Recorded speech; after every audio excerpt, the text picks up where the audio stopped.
beer. I was like, man, they didn't bring the opener, but she thought ahead. Yeah, there you go. That's what lighters are for. That's why I always use as lighters.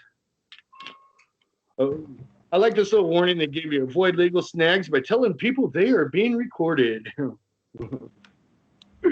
All right, YouTube, we just popped on.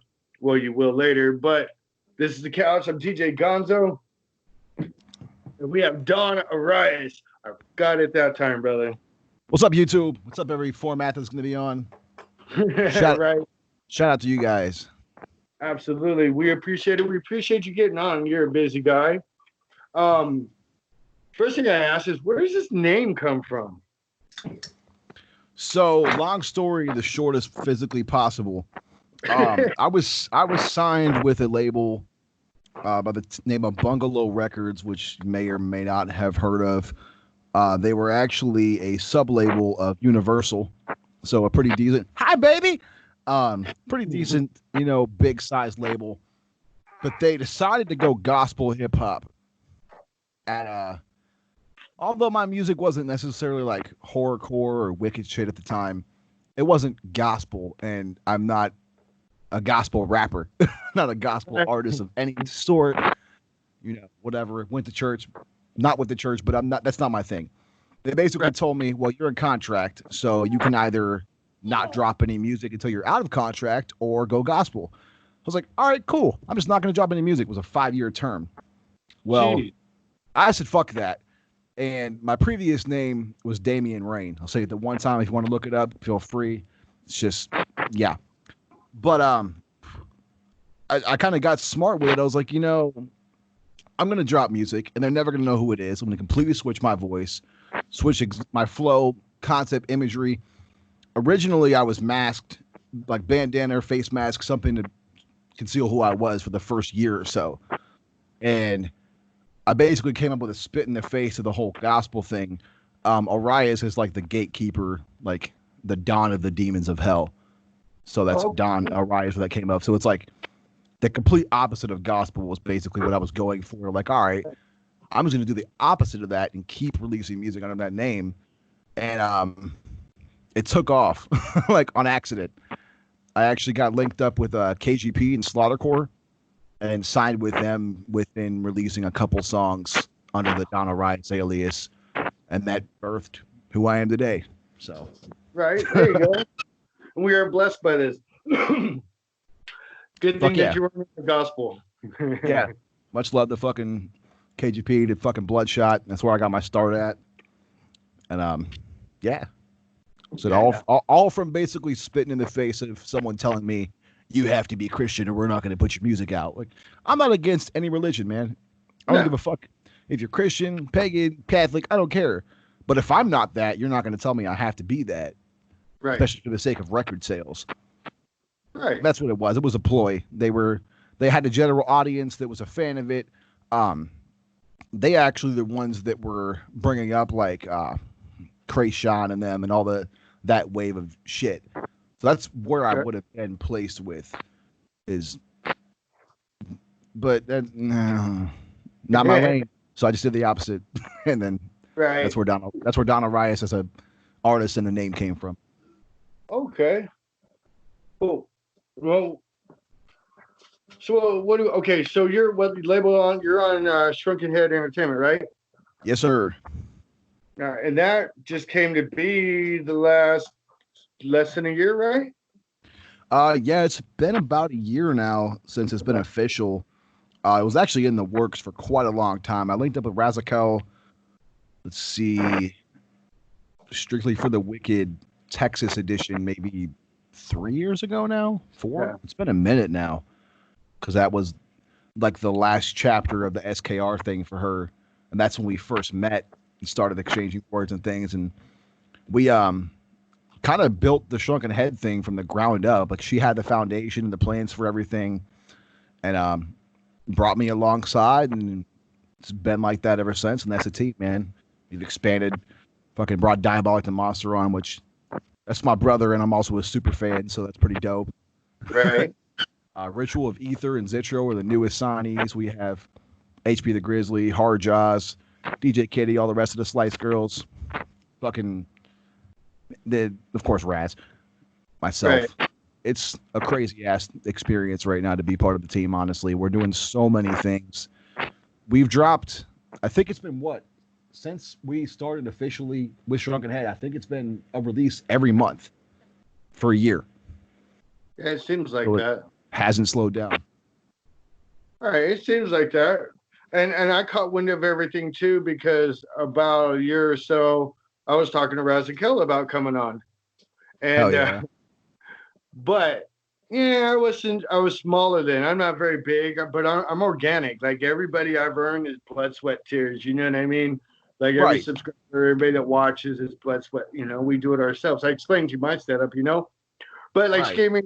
she was cool about it. You know, and I was just like, well, just pay attention, see us grow, watch. You know, it is and stuff. But then I started calling it. I call it the Razakel line. You got to have 100 subscribers. So I'm giving her a little over this. I'm like, yeah, dude, I passed the Razakel line and shit. And people are like, the fuck are you talking about?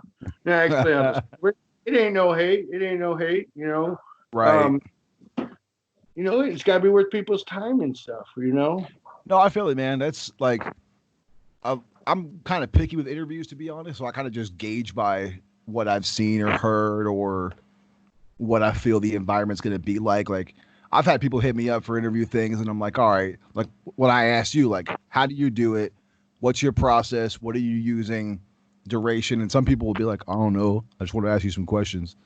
I'm like, I don't care if you don't got a lot of subscribers, that's not really a problem. But if you're like, I don't know, like, if have some format to where it's like actually something that listeners can engage in slash Right, viewers. right. Talking to you, YouTube. Yeah, and to what they're like and stuff. And if it's based on a personal level, where we're at with stuff, I did Jason Logic last Saturday, and me and him been real cool for a while, and he's actually watches more of these than I thought he did, and it just Hell ended up yeah. being like hanging out, you know what I mean? But then I've done like underrated of potluck, and it's more on that straight interview, But I try to make the artist comfortable because it's your time coming on here. Because no matter where Right. I am at in this industry, I'm still a fan. You know what I mean? Right. I'm still blessed. Like this is cool shit, I'll be Yeah. too. I started this music career with being a fan. Like I had one homeboy who showed me like horrorcore and showed me the foundation of what I've done, which I wouldn't necessarily call myself like a horrorcore rapper. I do. If you've heard some of the new album, I do a lot more and beyond, but that's really where I got my start. And it wasn't through like most people discover ICP, psychopathic, and then branch out and find other shit. I literally listened to maybe two clown songs, maybe four twisted songs before prior to like 6 years ago. Right. And I got into it through my homeboy who showed me like because I was curious about it. Of course, he was a juggalo, still is. Right. And I was like, I want to know like the underground shit, like that nobody really knows. And at the time, he was like, all right, bet. And he showed me Dark Have, he showed me Scum, Raz, like so Right. that's like when people say, oh, I grew up on, this and wicked shit, like that's what I came up on from 10 years ago. Right. So to work with those people now, calling them family, like alongside and doing shows and tours with the people that I looked up to as like superstars 10 years ago is pretty fucking dope.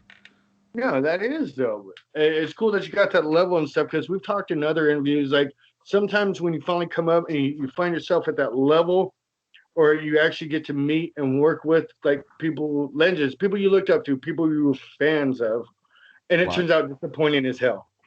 But That's, we can oh, yeah, that's definitely happened before. I won't mention names, but there's been too. a good handful of people that I've met that definitely look up to that I've done shows with that are bigger on the spectrum of hip hop and the underground that I've been like, yeah, he's kind of a douchebag. Right. And see, that's how I pick my interviews and stuff. Sometimes I don't even really know the person's music so much, but I've been following people's social medias. I've been learning about them because if I'm going to invest my time in, not talking about the show, but like to listen to your music stuff, I want to make sure I like the person doing the music. You know Right. what I mean? I buy into my music really, really hard into stuff, and I've been let down on a few things sometimes, and shit happens. Like, especially I've talked about this before, getting on this and doing this, like the bill drops sometimes. And like you see all Right. the dark, seedy stuff and the business and everything else, and you just like, damn, I wish I could step back about 10 feet, not know any of this, and just be a fan. You know what I Oh, mean? yeah. Trust me, me too. Especially with like knowing the inner world. Oh, I just burped nasty. Excuse That's me. all right.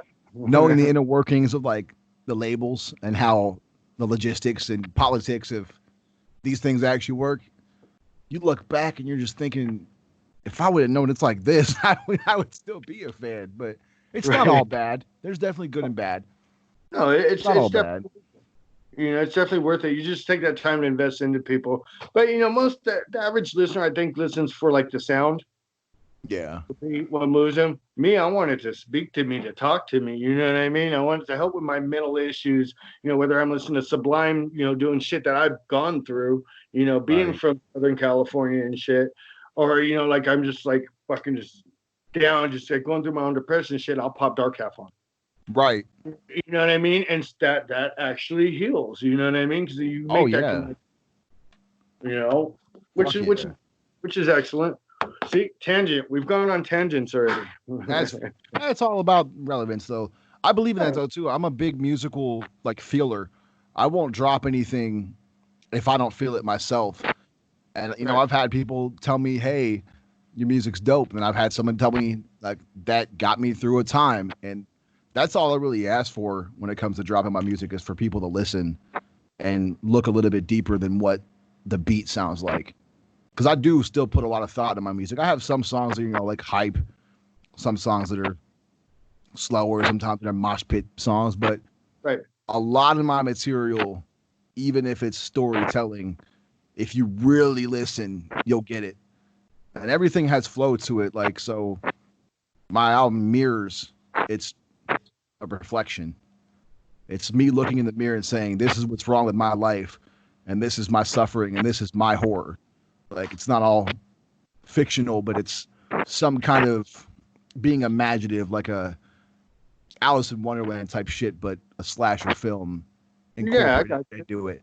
Like if I went berserk and did the things that I thought of and didn't rap about, this is the storyline that would happen. These are the consequences. This is the scary shit that's actually in my brain. Right.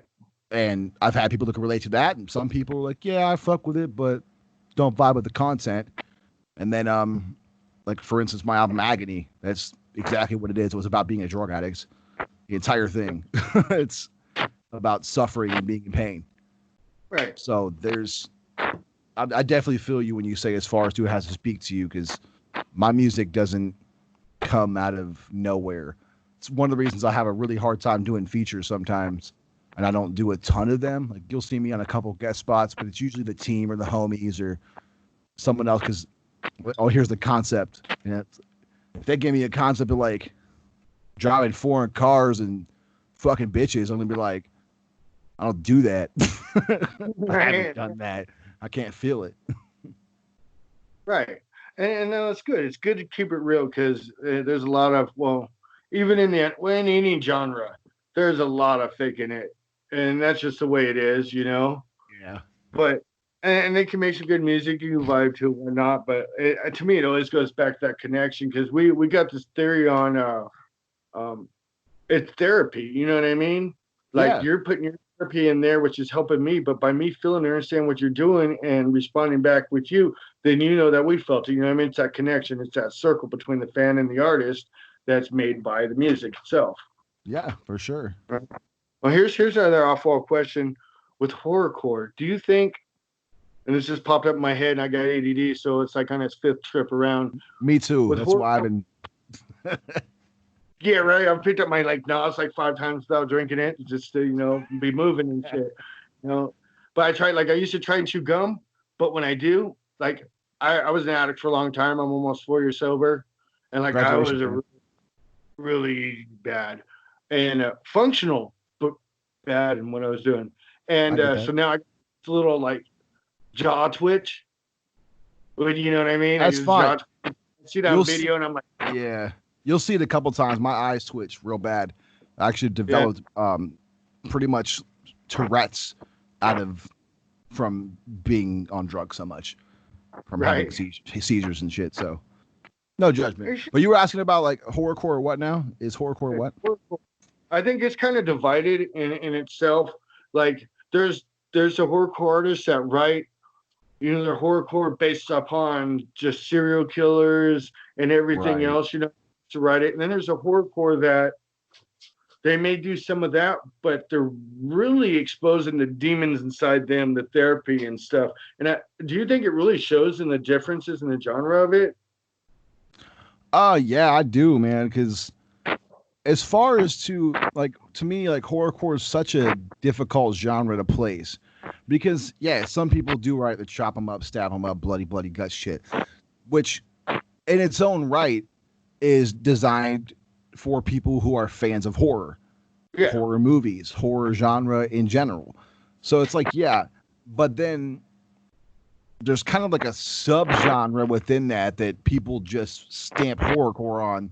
That's what I call like real life horror. Like some of my music is to like dig into the brain of someone who actually has problems and isn't living in their mom's basement eating Cheetos, playing Xbox, and lives in the suburbs, making Right. music about killing people, and has no mental issues. Like, have music that, like you said, speaks to someone that may have a little bit of a fucked up brain, and that music is what prevents them from going out and actually slaughtering someone. Right.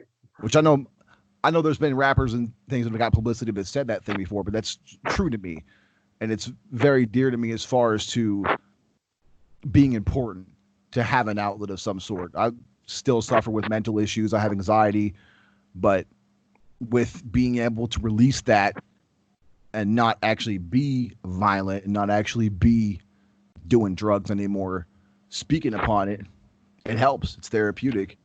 And I really don't think there's anything wrong with it as far as to on the lines of making horrorcore music. Yes, there's a difference, but they intermingle like this. They cross paths. If you're sticking it all into one genre, you're gonna have a little bit of everything. And I've done a little bit of everything. I've had fantasy rap shit that's based on movies. Hell, on the new album, I have a whole song that's based entirely on Edgar Allan Poe's work, and it's fictional, but it's just a different song that was in my head. Like, it was No, no, I get it. out there at the time. I That's what it totally was. get it. The see, my thing is, I didn't get. Say, I'm 42. I didn't get into like horrorcore and stuff probably until like 5, 6 years ago.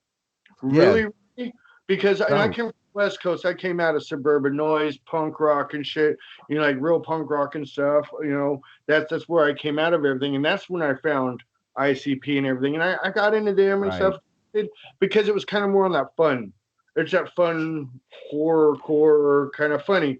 Except not Yeah, really twisted crosses on both paths with it, and I really got in them because of how emotional and stuff was. A bunch of stuff off of shit, the album Spiderwebs and shit's on. What's that fucking called? Heartbroken and Homicidal. I get twisted. Yeah, yeah. So I got in My them. wife, my wife's staring at me like, that album. Hey, I relate to that album so much. I was a little fucking punk rock emo kid too, so whatever. I, Right. I feel Well, you. It's okay. I hit that when I was older though, so got no excuse, I guess. It's all right. Hey, Right? I know people that are 45 plus years old that listen to Lil Peep and shit because they listened to emo music back when it was cool when they were fucking 15. Right, right. Me being one of those people, I resonate with all that shit. Right, I grew up on punk rock music too, so I can relate to that when it comes to like actual thrash punk, the Casualties, fucking Pennywise, right. All that, shit dude. like Big that. Left of a crack, choking victim, like that's what I came up on before hip hop. with like Black Flag and a bunch of the local bands out there in Southern California. My first taste of being anything in the music and stuff. Even some of the old school stuff like Sham 69. Like these dudes were dope. They only lasted for so long in the beginning, same time as Sex Pistols, but dudes are actually pretty dope, man. Their Kids Are United songs, fucking, I love it. It's good shit. It's pretty But crazy to call Black Flag local to be able to do that. I don't think I had any big influential punk bands from my area.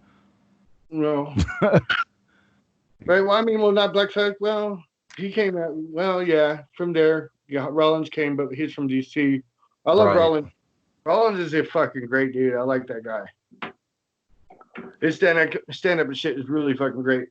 But and so for me, what I get back to what I was saying is I didn't get into like the more darker, the more the mental issues and everything else, like dark half and shit. Like I didn't get into that until probably last year or so ago, which I kind of feel like if I got into it earlier on in my life, maybe 8 years ago, like I think it would have affected me differently. So I think music kind of comes to you when it's supposed to. You know what I mean? Oh yeah.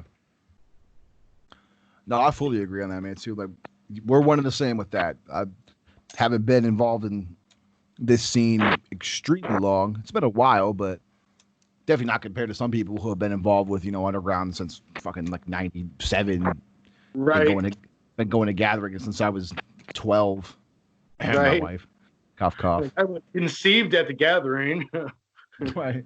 Like I was at the gathering in 2004. I was like, great. I was like 7. I see my first booby. Yeah. Okay, so let's Man, get back around to you because this is you, and I think we're already at 25-minute mark. You only got so much time. that's all Um, good. this album, and then you're having fun. That's good. Um, last album versus Sovereign. Differences between it. Different place for you mentally, or just different sound. Like, Different place and different sound. So I actually suffer from parasomnia from several. I have insomnia, which is a categorization of parasomnia, and I sleepwalk, which not so much anymore because I smoke a lot and drink a lot before I go to bed. Honestly, right, passes me out, or pop a pill to make me go to sleep. But regardless, parasomnia is pretty much facing your sleep demons in one album. The entire album is based on different elements of what happens when you basically go batshit into psychosis mode from lack of sleep. And some songs there's a couple fictitious ones or more so imaginative that are based on dream mode items. So things that you see and only possible in dream mode. But it basically goes from a stage of when you can't sleep and you're awake forever. The shadow people come. You finally fall asleep, but you still have a nightmare. You wake up. You're not sure if you're in a nightmare or not, or if you're sleeping, or if you're awake, or what the fuck's going on.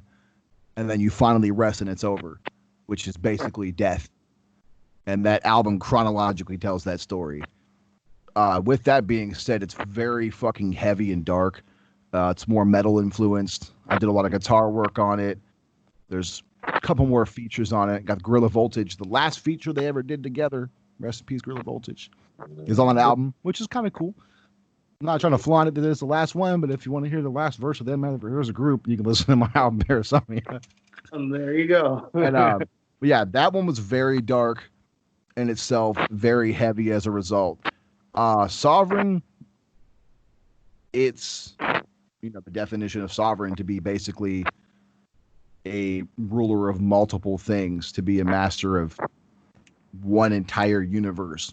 The universe to me being music. I've been involved in music since I was 15 with rock bands, metal bands. I played drums, I play guitar, everything to and from. I've played in hardcore bands, played in punk bands, cover bands, you name it. I've done it, and I've always kind of struggled to find my place, which as a result, I'm a solo artist for the most part and do hip hop. It's kind of where I found to be comfortable. But the album Sovereign is the concept is there is no concept. For the first time ever in my music career, I really OCD with having an album be cohesive and being one sound or one concept or story. And this one, I went against the grain, and that's the concept in itself, that there is none. That I want to show off all my abilities, that I can do something that sounds like it'd be on the radio. I could do something that sounds like it would be on a punk rock album. I could do something that sounds like it'd be, on a trap album, on a horrorcore album. No matter what, I wanted to show everyone that I'm capable of doing multiple things, not just one box, one genre. Right. And that's the concept in itself. So there's definitely a lot different. But I feel that, and I've even some of the fans have perceived, as such, and they understand why I did it. I've got some people that weren't huge fans of some of the softer songs because they don't know me for that, and some people who were like, "Holy shit!" And as I expected, a lot of the kids who like the softer, kind of more poppy punk auto tune shit, those kids are like the younger cats who listen to a lot of the mainstream shit, and then they also hear the fast chopper flow coming into it, and then the real life stories intermingled with that sound. And that was just the goal, is to fuse every genre that I've ever done. Like prior to this, I did a pop punk project with one of my homies from here, from Kansas City area. Shout out to my homie Schwem. Okay. Which straight pop punk, like Blink 182, All Time Low, Newfound Glory, pop punk. It's called Like Lean you Cream. know, It's called Lean Cream Soda Machine. You can look it up if you want to. It's pretty dope. And Yeah. I blended some of those elements in, and then just everything I'm capable of doing. I felt like doing it in one album and not just sticking inside of a one box because people expect it from me, or that's what I've been doing and that's what's worked. Right. No, it's So, good yeah. sometimes they fuck it and blow up that box. And Yeah. being versatile is good for you because it shows off what you can do, but it also gets, like you said, some cats like this, some younger ones like this. So Right. they come onto it for this, but then they catch this and this gets their interest. And that moves them Right. on to something else, and it's just building, strength in the different genres and stuff. Yeah. And I'm not gonna lie, you could ask anybody in my circle, wife included. I was nervous as fuck to drop it. I was like, man, it's so different. Like, there's actually no like heavy shit. There's no breakdowns. There's no like screaming horror shit. There's none of that I've been known for and people love. And a lot of the same fans that love that shit were like, yo, the shit was dope. I liked it. And of course, I had a couple people that said wouldn't listen to that on the normal day, but not bad. So, in all, it's gone over pretty well. I'm happy with it. It's probably one of the favorite projects I've done just because, like you said earlier, when it speaks to you and you feel it, I really felt it. Everything on it, even some songs that are about how I feel about the state of the underground and the industry, are I feel, and that I've kind of a lot of pressure's been built up over the years of doing different things, man. Like we were talking about earlier about knowing the inside workings and shit. That shit can eat to you, like eat you to the core as an artist, especially when sometimes you just want to make music, especially as someone like me. You don't want to deal with those things, but I'm a full-time musician. I do mixing and mastering. I do graphic design, video production, all that shit, guitar work, whatever I can make money on. I do it and work with clients because that's my job. And it's been that way for several years. But there definitely comes those moments where you're just like, fuck, I just want to enjoy music and make it. And this album was that. Even though it was still work, I finally got that feeling back that I had when I first discovered my love for music. So that in itself was a reason to drop it, bro. Yeah. You know what I mean? For sure. You got to do something for the artist. And this sounds like this was doing something for you. It was like shirking off some of the other stuff and opening up, That's good. Yeah, entirely. And but regardless, the grind doesn't stop. We still got more. It's like new Sick Gang shit. Yes, that's where we're coming to right now. Sick Gang, let's talk about it. So Sick Gang is Diabolic the Monster, myself, Donald Orias, Champa, Sick Noise D Nice, and Class. We as a collective have worked on stuff for a couple years off and on. It's been approximately 208 weeks. I did the math, which is funny because, well, you'll see why that's kind of funny, because some of the things that I came up with. Actually, the T-shirt that's out for pre-order right now, it's a spin-off of the 28 weeks later, 28 days later design. And I did the math. I was like, holy shit, it's been 208 weeks since we dropped the fucking album, since we dropped Music to Die 2.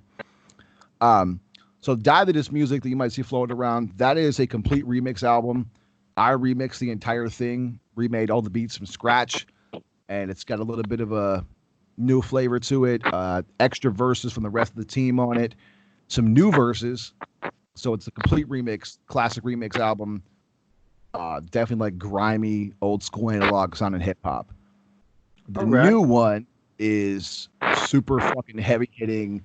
Listen through a system and your ears might bleed from how loud the fucking shit thumps. how hard it slaps, bars. That's all I could say with the new shit about fucking contamination. It's sick, literally. Perfect timing with COVID-19.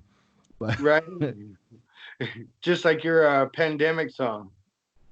yeah, and that funny thing, shout out to my homie Delusion Productions, who also is a huge part of Sick Gang. It's actually Champa's brother who produces, and he does a lot of production for us. He produced that beat, and it was a beat that he had for years, and I fucking loved it, and it never sold. And I hit him up one day. I was like, "Yo, I want to use Pandemic for my album." The beat was actually called Pandemic before I even named it that. He was like, "Yeah, you can use it. Nobody has yet. You know, just whatever, credit it and shit, and show me what you got on it." I just kept the name because of the time. Right. And not only that, it's about a pandemic of sorts, not the sick one that people are experiencing in America is happening in the globe right now, but it's basically about the pandemic of rappers that their parents grew up on drug dealer music and now it's drug user music. On the fucking nail, man. On the That's fucking nail. literally what that song was about, and also about on the other spectrum of the underground level that people that were considered legendary for doing something fucking intuitive in the underground are now shit on by a lot of these young cats and given no recognition. And it's just all, it's a pandemic. It's a spread. It's people in the masses that all think that they're the next big thing and think that they're original with spitting the same shit everybody else has. That's what that song is about. That's fucking dope. I like that. We got Gringo Suave Rico, who we were talking about earlier. He's in the chat right now. He says, "What it do?" And he says we got to get D Nice to come on too. We'll see what we can do, brother. He says Six Gang and Delusion Slaves. Yeah. Hell yeah, that'd be pretty dope. He's been working his ass off as far as his personal life, I know. Yeah, because I haven't seen many posts from him or very much.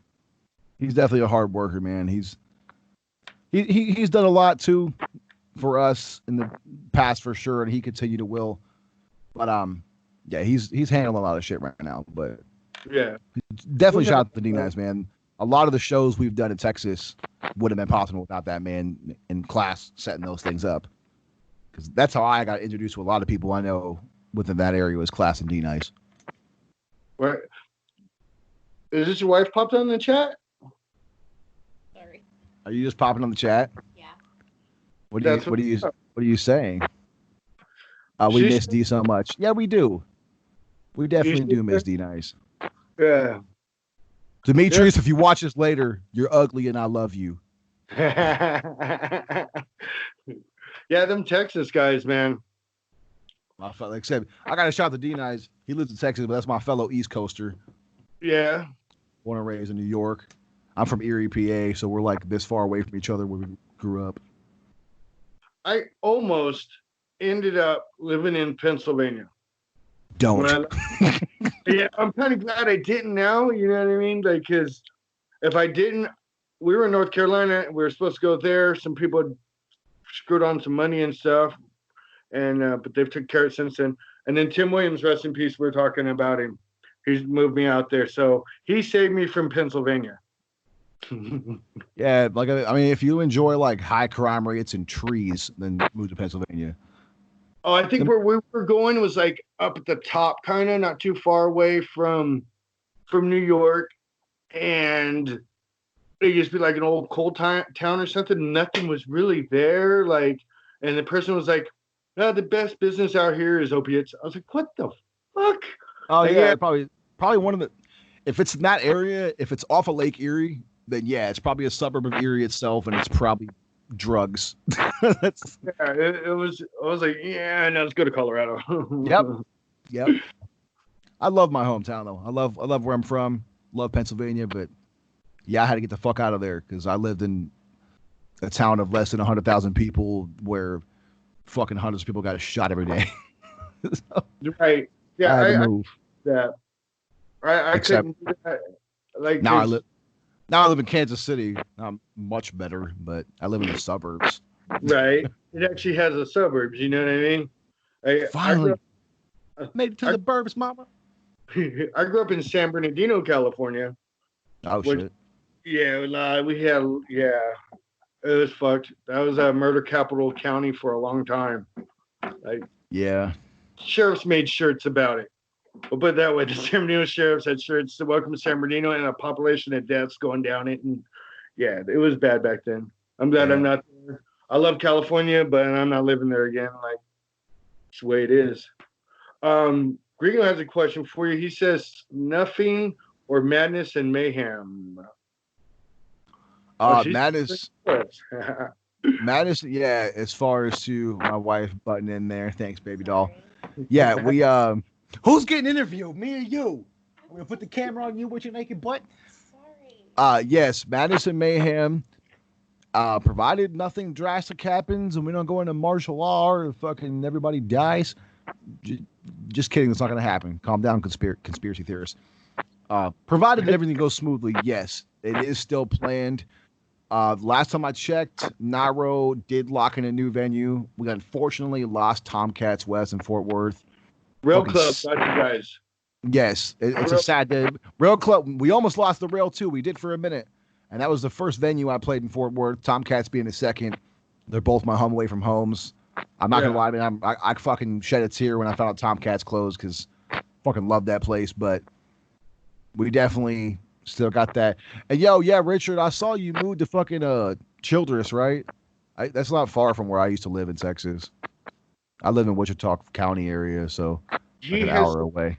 Shit, yes, I'm moving 3 hours away, but should try and make it for that. Rest in peace, Tomcats. Yeah, that kind of sucks too, because I wanted to get out there and see a show at these places, because to me they're like historical. You know what I mean? I'm big on history. Yeah. You know, I never made it out to like, Key Club or Roxy or Whiskey Go Go when I was out there, but I did hit some cool punk spots. There was one in Corona. I can't remember the name of it, but I got to go to like the second last show for they closed it down. It was a great little spot for those grimy punk rock shows, Agent Orange, bunch of people like that. They all shot through there all the time. I got to play the Rainbow in Hollywood. That was fucking sick on the tour of Razzle and I'm on the Bump in the Night tour. That was like pretty fucking iconic and pretty dope to be there. That tour was amazing, actually. Razzie, a lot of the team said it was one of their favorite tours, and it was my only national tour I've done. It was definitely fucking fun. Well, I'm hoping to get out there and get with it because I'm working a lot with Big Haas's his own label, US Circle A Records. We actually grabbed some affiliates out of Texas, Creature Click and the White Noise. Hey, those are my homies. Yeah, dude, they're affiliates with us now, and we can't wait to get out there with these guys. Like, gonna have to figure it out, but I'm gonna make that shit work out. Fuck yeah. Creature Click, man, those dudes for me have been literally day ones since I started this shit.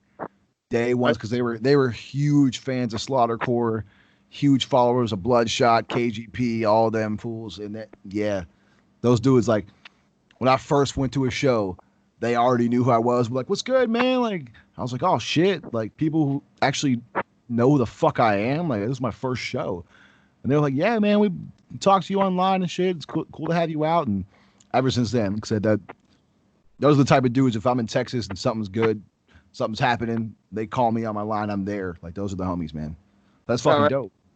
Cool. I have to get in their ears down the road here so they can get in your ear. But before we go further, I just want to say, fuck Cody Zodiac. Fuck you, Cody. Just because. It's because I love Cody. Like, that's my brother, dude. Like, you're 5,000. I can't ever get a hold because he has 8,000 Facebook pages. Dude, he was burning me, and I was like, well, I think this is when they're homies. He's kind of cool. I'm not going to get offended by what dude was saying, and he knows my name. And I'm like, Corbin Cadays. And I started looking at it. I was like, that's fucking Cody, motherfucking Zodiac, talking shit with Guapo. I don't know how people get banned. I got a 24-hour ban a couple days ago, but like, fuck. What are y'all doing on Facebook to get banned so many times? Dude, I know, because I was trying to get a hold of you that day. Oh, yeah. Oh, shit, dude must be busy. So I'm like, okay, cool, I'll catch him on the next day. Yeah, fuck these. I've never been banned, and I don't know why. I've been like, threatened and shit, but I haven't got banned yet. I've been real lucky. None of the pages I've adminned on, nothing. I've been real lucky. I just gotta stop commenting on non-music related shit. I got fucking banned for 24 hours for calling someone's opinion stupid because it was stupid. Yeah. I got personal once. I got banned on Facebook. I wouldn't use Facebook if it wasn't for promotion purposes, but whatever. Yeah. I got in trouble for telling a buddy of mine I was calling him a cracker ass cracker. So they got me for being racist against white people. I'm like, huh?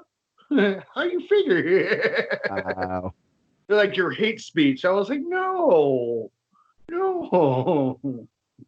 I had a homie who was talking about people in Texas always claiming they get the best weed, and I was just trolling.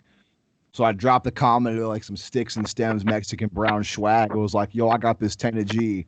And someone reported it like for drugs. Like, you gotta be shitting me. Yeah, hey, it's brickweed, so you already know. It's not even drugs. That's a migraine inducer. You're just gonna get a headache. That's like low grade tobacco down there. But I ain't gonna lie, back in the day, because considering how old I am, back in the day, and there's no statute limits on this, I made money off that shit though. Hell yeah. I ain't even gonna lie. In Southern California, I made money off that shit. Like when the good shit came around, I was like, you guys just cut my profit. Dispensaries, I fucking quit. Fuck you guys. Yeah, I'll have one more beer. Can you see my ass? Yes, I can see your ass through out the door. Oh my god. Yeah, cover. We're both covering you up. You're good. But yeah, man, it's fucking shit's crazy. It's crazy, brother. And all that. Did our ramblings, did we miss anything? Probably, but that's whatever. I was having a good time. You know what? Okay with that? Because that means I might get you back on a show or something. Hell yeah. But basically, man, shout out to the fucking team. Shout out to Shrunken Head Entertainment. Fucking everybody on the team. And definitely this new Sick Gang shit. If y'all haven't copped it yet or looked into copping it, you definitely want to, because it's been a long time coming. It's been a lot of work to make it happen. And it's definitely dope. It's some of my favorite shit I've done with Sick Gang.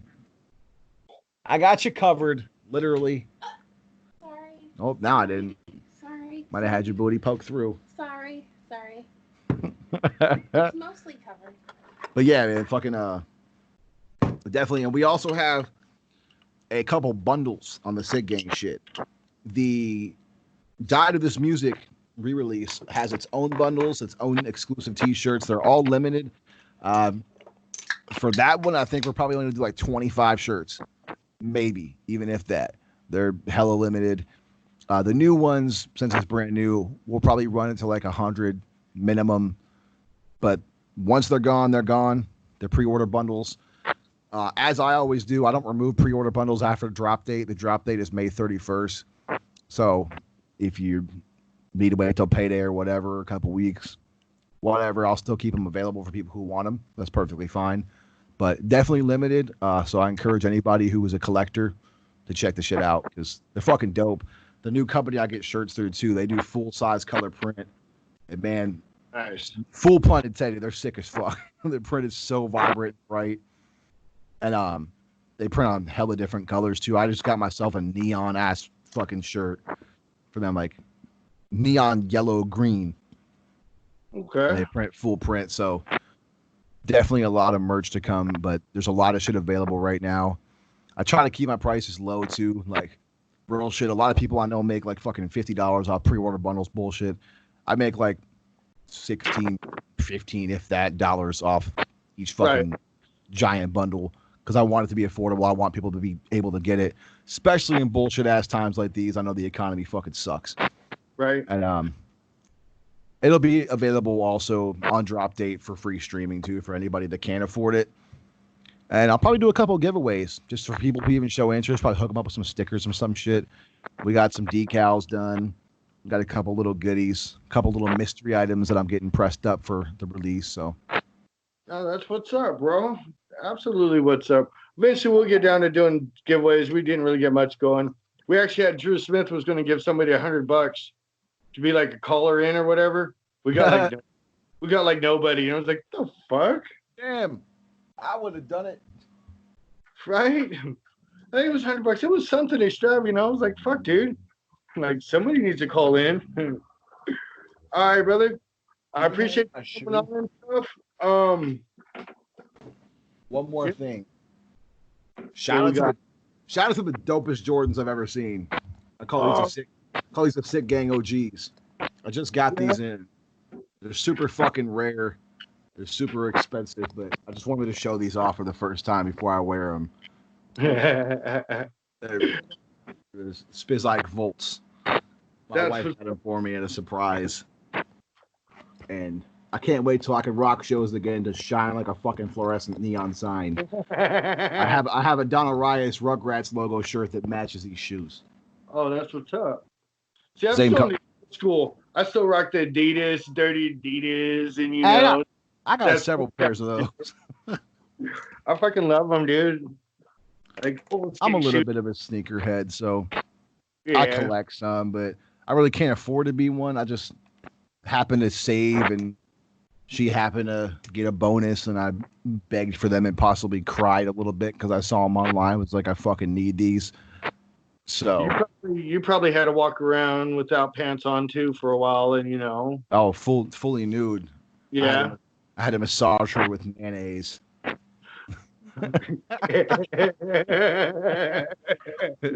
She wasn't Miracle Whip. Oh no, we don't like that bullshit. Fuck that bullshit. Want the real eggs in there and everything, all the oil and the good fats. We're on keto diet, so the mayonnaise soaks in nutrients that way. Right. Gringo says, much love, y'all. Pre-order the album so Don can rock J's. I mean, pretty much now. Honestly, that was a previous splurge. Yeah. Really, a lot of the money going back to this, I'm just going to put into press and new shit to keep the fans fucking with things in their hands that they're able to have. Right. Because I feel really bad that I can't interact in person, man. Like, I'm not a social person, to be honest. Like, artistry brings out my personality. Right. And I know a lot of people are hurting from not being able to do shows and go to shows and have that interaction, and me included. It's definitely taking a toll. Which, by the way, I cannot reveal too many details whatsoever, but just know, shout out to my team, and you will be seeing us pretty soon on a pretty big scale of things of entertainment value. That's all I can say. That's all I can say. Right. That's all I can say. We will sit around and try and decipher keywords out of there. Keep your eyes peeled. Right. Keep your eyes peeled. We can't do much of anything right now when it comes to traveling, and a lot of us have families and kids and are fucking just don't want to leave the house. I go to Walmart and come back inside and take a bath. And fans got to be prepared, because when all this clears out and stuff, it's going to be one hell of a big underground musical bukkake. Like, you're going to have music coming from everywhere. And I think bukkake. Bukkake. It's true though. It's true. So I hope everything works out for Madison Mayhem, because I miss fucking Texas. I miss rocking shows, and it would feel just right to be back there for the first show. I know it's only been like a month and a half since we've been locked down or whatever, but I bet a bunch of people can agree, especially artists. It feels like it's been a year. Right. It feels like it's been so long since anybody's been allowed to do anything at a venue. So you had a good time, brother? Yeah, for sure, man. I'll definitely come back whenever. Okay, cool. That sounds real cool, bro. I appreciate it. We do have a couple other shows. We have the shit show, like I was saying earlier. Whenever I get that figured out and shit, I want to bring artists on. We just review a bunch of random shit. I used to play games on these shows, like Creature Click. I hit them with Would You Rather. Give them like two options. I got a board. It's real high tech, a little pin board and shit, Pull it out, make them options and shit. Where I'd be like, okay, Evil, do you want to get raped by a rhino? Or you want to blow Cody right now? Right? Choose these options, right? And then we also played another one called, fucking Drew Smith is the reason these games even exist. because he used to never do interviews. He had done like an 18-second interview once, and then I got him Yeah. his first one, and then I got him back for his second one ever. Drew, you don't talk to me no more, bro. I'm sad though. I want you to know that, fucker. But Hey man, that's one of my boys too. I've fucked with him heavily. We've done a bunch of shit. He really is socially awkward. Nairo, I love you, but you he know is. it's true if you hear this. Dude, but he was great on the show. Like, he was great, dude. We fucking played those games. So he told me, if I'm coming on, I don't want the regular interview. And I was like, bro, how low do you want to go? He's like, I don't care. All right, cool. So we went on. We fucking prank called a fucking gay strip club. Nice. I got on there and I'm trying to tell them and shit, like, I just want to get there and, I want to see guys with, really nice dicks and stuff. I was there once and, the dancer's name was Nairo the Madman. He had like a 2-inch penis and stuff, and they're like, who? We random shit. Like, we just went filthy with his and we started Deny or Run It, which is pretty much, I tell everybody, hey, I'm sending out my crackpot team investigators. They're going to come back with stuff you don't even know about yourself. And then I go, but honestly, I'm broke dick. They're just crackheads. So I don't know what they're coming back with. So I'd be coming back with some crazy ass shit. And fucking like Nairo, I think was in like a Backstreet Boy fucking band or something.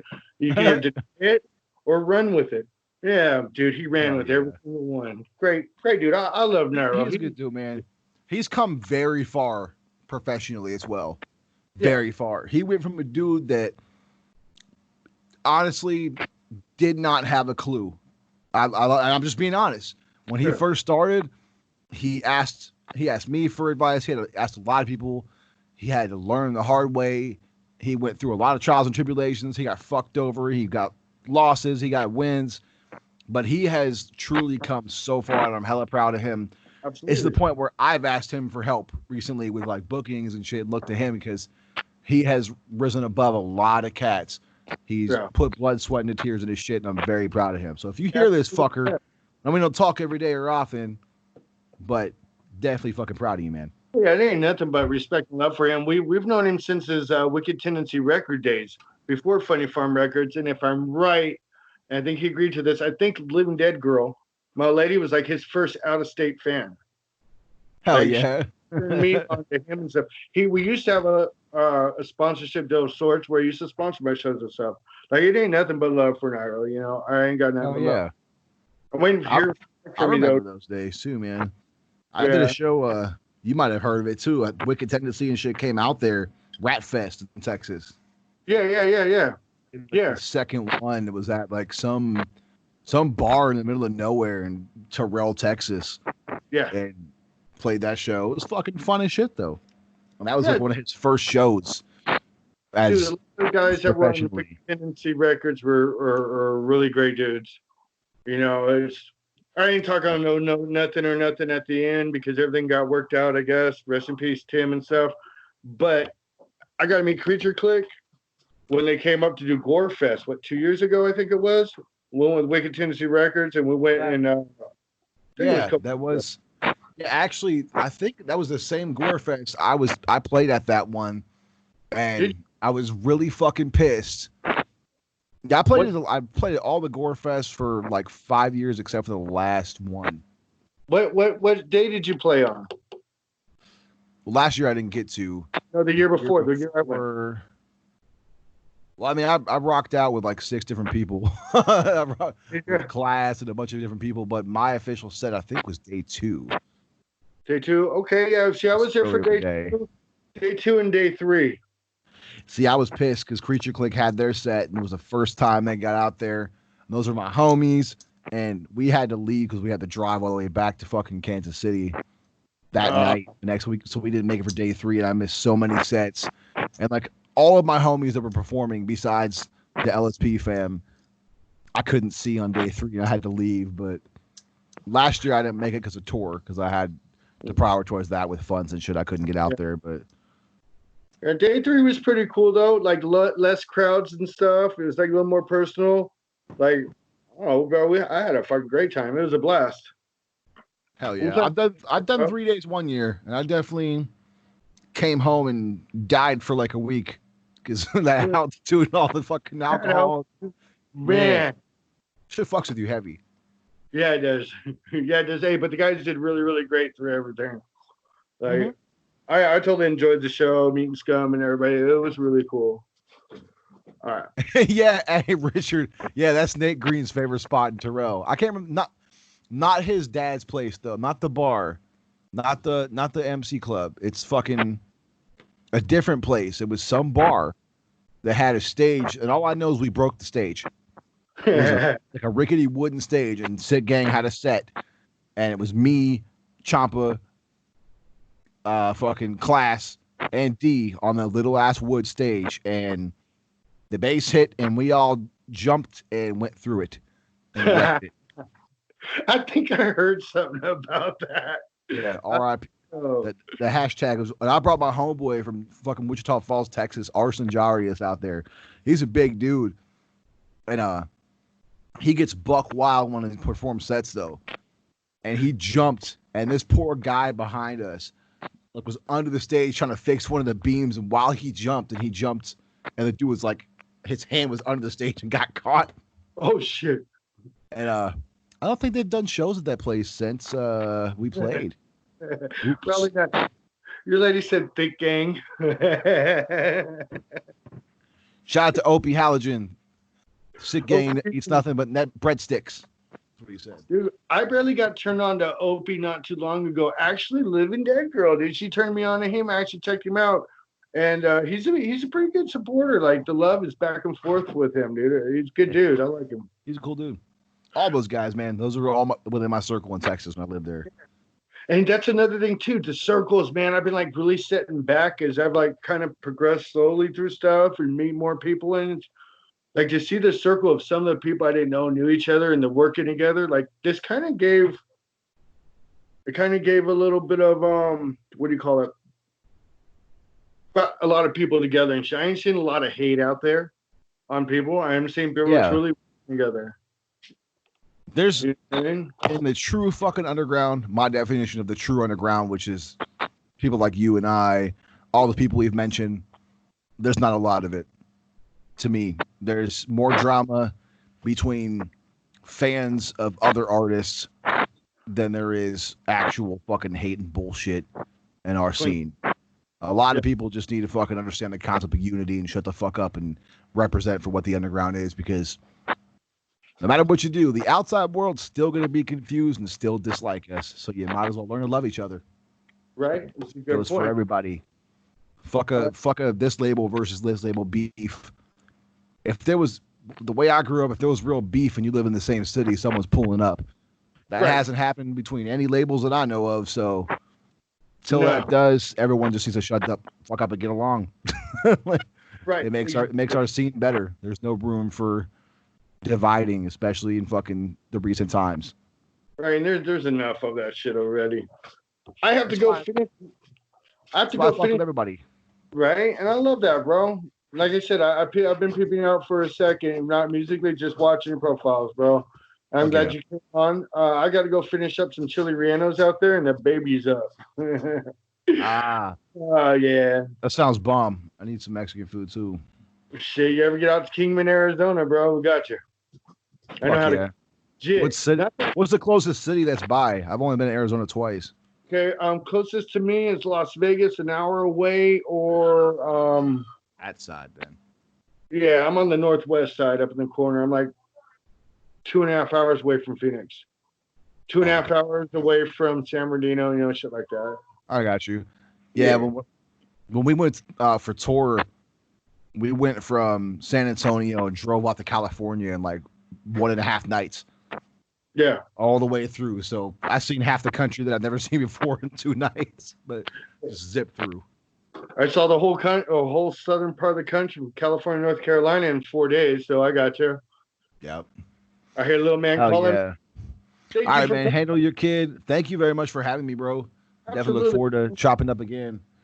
Yes, sir. I appreciate it. We'll get something down the road, and maybe eventually we can get all sick gang on. I don't know. It'd take a little work, but maybe we'll see how it works out. We're gonna see about that. We're gonna see. I'm just mentioning that out there for Gringo, Mr. Bradley. There, that's a wet dream of his.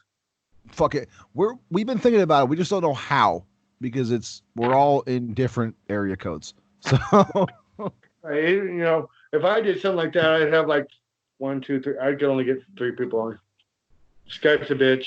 Someone mentioned that there's like Zoom or some shit that people use for school and conference calls. But Look there's look into it. We'll see what we can do later for sure. sounds good. I'd be willing to talk to the boys. Okay, excellent. Appreciate you. This is the couch. I'm DJ Gonzo. Life is waiting for me outside the studio. You guys take care. I'm Don Orias. Take care, guys. Thanks for tuning in. Much love. I need scissors to make sure I say the name right. All right, Yeah. folks. Look for this be on man. YouTube. I'll send you YouTube link when it pops up, brother. Fuck yeah. Got you. Thank you. Yes, sir. You have a good one.